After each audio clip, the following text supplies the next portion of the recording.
अब हमारा अगला टॉपिक है a new conservatism after 1815।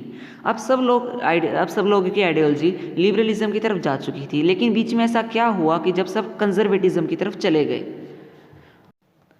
Following the defeat of Napoleon in 1815, European governments were driven by a spirit of conservatism।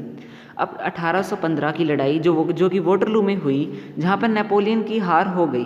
अब जो Europeans की गवर्नमेंट थी वो वापस कंजर्वेटिज्म की थ्योरी की तरफ चली गई, जो कि रूढ़िवादी की थ्योरी थी। रूढ़िवादी थ्योरी मतलब वही राजाओं महाराजाओं वाली थ्योरी, जैसे कि लुई 16 फ्रांस वाली थ्योरी, जो कि अब मर चुका है। Most conservatives, however, did not propose a return to the society of pre-revolutionary days। ज़्यादातर कंजर्वेटिव्स ये नहीं चाहते थे कि वही वापस वाले वही रिवोल्यूशनरीज के दिन आए। That modernization could in effect strengthen traditional institutions like the monarchy। जो मॉडर्नाइजेशन लोग थे वो चाहते थे कि जो ट्रेडिशनल इंस्टीट्यूशंस हैं जैसे कि मोनार्की हैं उनको स्ट्रेंथन किया जाए, उनकी ताकत बढ़ाई जाए। अ मॉडर्न आर्मी, अब वो चाहते थे कि जो ये हमारी अब जो नई कंजर्वेटिज्म आएगा उसको थोड़ा उसके अंदर थोड़ी मॉडर्नाइजेशन लाई जाए। A modern army, N efficient bureaucracy, a dynamic economy, revolution of feudalism and serfdom could strengthen the autocratic monarchies of Europe. अब उन्होंने मॉडर्नाइजेशन लाने के लिए क्या किया, उन्होंने एक मॉडर्न आर्मी बनाई, एक एफिशिएंट ब्यूरोक्रेसी मतलब नौकरशाही लाई, अ डायनेमिक इकोनॉमी, एक अच्छी इकोनॉमिक कंडीशन लाए। जो फ्यूडलिज्म था उसको एबोलिश कर दिया, और जो सर्फडम था उसको भी ख़त्म कर दिया, और जो ऑटोक्रेटिक मोनार्क्स थे यूरोप के उनकी पावर बढ़ा दी गई। In 1815, representatives of the European powers, Britain, Russia, Prussia and Austria, who had collectively defeated Napoleon, met at Vienna to draw up a settlement for Europe। अब 1815 में वोटरलू में नेपोलियन तो हार गया। अब जिन्होंने उनको हराया था, जो कि ब्रिटेन थे, रशिया थे, प्रशिया, ऑस्ट्रिया, इन सब ने मिलकर इनको हराया, और वो सब के सब वियना में मिले, और उन्होंने वहाँ पे एक ट्रीटी की जिसमें उन्होंने यूरोप का सेटलमेंट के लिए उन्होंने एक ट्रीटी की जिसको हम बोलते हैं treaty of Vienna. The Bourbon dynasty, which had been deposed during the French Revolution, was restored to power and France lost the territories it had annexed under Napoleon। अब उसमें क्या क्या फैसले लिए गए। जो बोर्बन डायनेस्टी थी, जो फ्रेंच रेवोल्यूशन में ख़त्म हो चुकी थी, उसको वापस से रिस्टोर किया गया, उसकी पावर वापस से लाई गई, और फ्रांस जो टेरिटरीज़ को हार चुका था, जो नेपोलियन के अंदर थी, उनको उनसे ले लिया गया। और उसके आसपास, फ्रांस के आसपास अच्छे मोनार्क्स को रख दिया गया, क्योंकि फ्रांस वापस से ऐसा उठे नहीं। German confederation of 39 states that has been set up by Napoleon was left untouch. जो जर्मन की जो स्टेट्स थी 39 स्टेट्स, जो कि नेपोलियन द्वारा बांटी गई थी, उनको अनटच्ड, उनको छेड़ा नहीं गया, उनका कुछ नहीं किया गया। Autocracy did not tolerate criticism and dissent and sought to curb activities that questioned the legitimacy of autocratic government। अब जो ऑटोक्रेटिक थे वो क्रिटिसिज्म को और डिसेंट को वो इनको टॉलरेट नहीं कर सकते थे, और जो एक्टिविटीज़ थी जैसे चल रही थी वो चाहते थे इन एक्टिविटीज़ को दबा दिया जाए, जो ऑटोक्रेटिक गवर्नमेंट की जो लेजिटमेसी थी। ये जो ऑटोक्रेटिक लोग हैं ये कहीं कहीं पे यूरोप में नेपोलियन के बाद पैदा हुए हैं, और ये नहीं चाहते कि जो नॉर्मल लोग हैं, जो आम लोग हैं, उनको ऐसे प्रिविलेजेस मिलें जैसे कि ऑटोक्रेटिक लोगों को मिली हुई हैं। और ये सब चाहते हैं, जितने मोनार्क्स हैं, जितने भी कंजर्वेटिज्म की थ्योरी है, वो लोग चाहते हैं कि जैसे अब नेपोलियन जैसे और लोग ना उठें, और ऐसा जैसा अब एक बार रेवोल्यूशन हो चुका है, ऐसा रेवोल्यूशन फिर से ना हो। द रेवोल्यूशनरीज, अब जो क्रांतिकारी थे वो तो अभी भी मोनार्क्स के खिलाफ थे, वो चाहते थे जो भी इन्होंने अभी गड़बड़ की थी वो गड़बड़ फिर से ना हो, वो इसलिए अभी भी इनके खिलाफ थे। During the years following 1850 the fear of repression drove many liberal nationalist underground. अब हम वापस से पीछे चलते हैं 1815 में। अब ट्रीटी ऑफ वियना तो हो गई।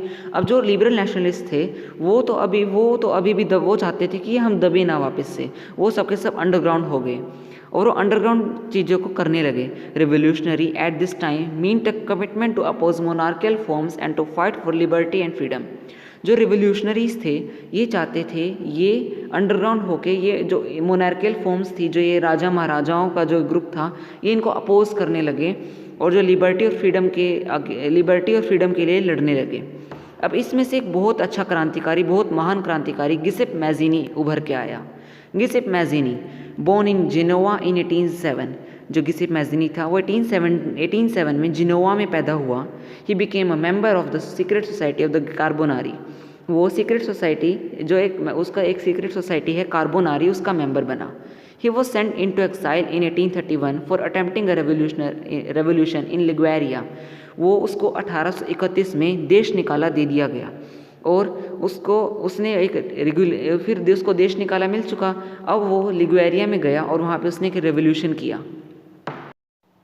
अब जो ये लिबरल नेशनलिस्ट थे ये सब के सब कंजर्वेटिव्स के अगेंस्ट थे, क्योंकि यही वो लोग कंजर्वेटिव्स थे जो पूरी सोसाइटी को जो ये लिबरलिज्म की तरफ जा रही थी, यही वो सोसाइटी को वापस से मोनार्क की तरफ ले गए। Mazzini believed that God had intended nations to be the natural units of mankind। अब मैजिनी की जो सोच थी वो बिलीव करता था कि जैसे जो एक जो नेचर है वो सबको एक जैसे एक ऑक्सीजन वाटर सबको एक बराबर प्रोवाइड करता है, ऐसे ही ऐसी जो नेशंस हैं वो सब उसके जो रिसोर्सेज हैं वो सारे वहाँ के रहने वाले सब लोगों के लिए वो भी बराबर हैं। Secret societies were set up in Germany, France, Switzerland and Poland. अब जैसे कि सीक्रेट सोसाइटीज़ बननी स्टार्ट हुई, ऐसे ही जर्मनी में, फ्रांस में, स्विट्ज़रलैंड में, पोलैंड में सीक्रेट सोसाइटीज़ बननी स्टार्ट हो गई। अब जो मैटरनिक था जो कि ऑस्ट्रिया का ड्यूक था जिसने ट्रीटी ऑफ वियना को होस्ट किया, उसने मैजिनी को कहा कि ये the most dangerous enemy of our social order, ये सबसे ज़्यादा डेंजरस एनिमी है हमारे सोशल ऑर्डर का। अब आप सोच रहे होंगे कि मैटरनिक था कौन? मैटरनिक वही था जिसने ट्रीटी ऑफ वियना बुलाई थी और यह सोच रहा था जो मैजिनी था, इसने इसको कहा था मैजिनी को कहा the most dangerous enemy of our social order, क्योंकि यह सोच रहा था कि यही वो इंसान है जो वापस से क्रांति लाएगा पूरे यूरोप में, जो पूरे यूरोप में वापस से ये आइडियोलॉजी लिबरलिज्म की तरफ चली जाएगी। The age of revolution 1830 to 1848। अब हम देखेंगे 1830 से 1848 तक यूरोप में क्या क्या चल रहा है, कौन कौन सी क्रांतियाँ हो रही है, क्योंकि ये क्रांति का युग था, क्रांति का दौर चल रहा था। As conservative regimes tried to consolidate their power, liberalism and nationalism came to be increasingly associated with the revolution in many regions of Europe, such as Italian and German states, provinces of Ottoman Empire, Ireland and Poland। अब जैसे जैसे conservatives थे वो अपनी power बढ़ा रहे थे, conservative जो कि राजाओं को तवज्जो देते थे वो अपनी पावर को बढ़ा रहे थे, वैसे वैसे लिबरलिज्म और नेशनलिज्म जो उनकी सोच जो लोग जिनकी सोच थी लिबरलिज्म और नेशनलिज्म की, जिनकी आइडियोलॉजी थी, वो भी अपने रेवोल्यूशंस को बढ़ा रहे थे यूरोप के किन रीजन्स में, इटली और जर्मन की कुछ स्टेट्स में, ऑटोमन एम्पायर, आयरलैंड और पोलैंड के कुछ प्रोविंसेस में। अब बहुत ही ज़्यादा फेमस स्टेटमेंट जो है the when the France sneezes Metternich once remark the rest of Europe catches cold. अब ये बहुत ज़्यादा फेमस स्टेटमेंट है जो कि मैटरनिक ने कही थी कि जब फ्रांस छींकता है तब पूरे यूरोप को ठंड लग जाती है। इसका मतलब यह था कि जब भी कोई भी क्रांति अगर फ्रांस में होती है तो धीरे धीरे पूरे यूरोप में फैल जाती है, जिसका सब कुछ फिर वो पूरे यूरोप को सहना पड़ता है। An event that mobilized nationalist feelings among the educated elite across Europe was the Greek War of Independence।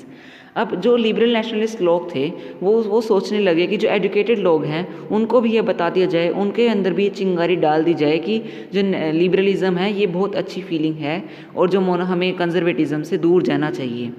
अब Greece had been the part of Ottoman Empire since the 15th century. अब जो Greece है वो Ottoman empire के एक part है ये 15वीं शताब्दी से। Greeks living in exile and also from many west Europeans who had sympathies for ancient Greek culture. अब जो ग्रीस था, अब ग्रीस ऑटोमन एम्पायर के कब्जे में था। अब जैसे जैसे वहाँ पे चिंगारी जाने लगी नेशनलिज्म की, तो वहाँ पे उसके अंदर भी ये छटपटाने लगा, वो भी एक देश बनने के लिए, वो भी एक अलग देश बनने के लिए, और यह चिंगारी धीरे धीरे पूरे यूरोप में फैलने लगी।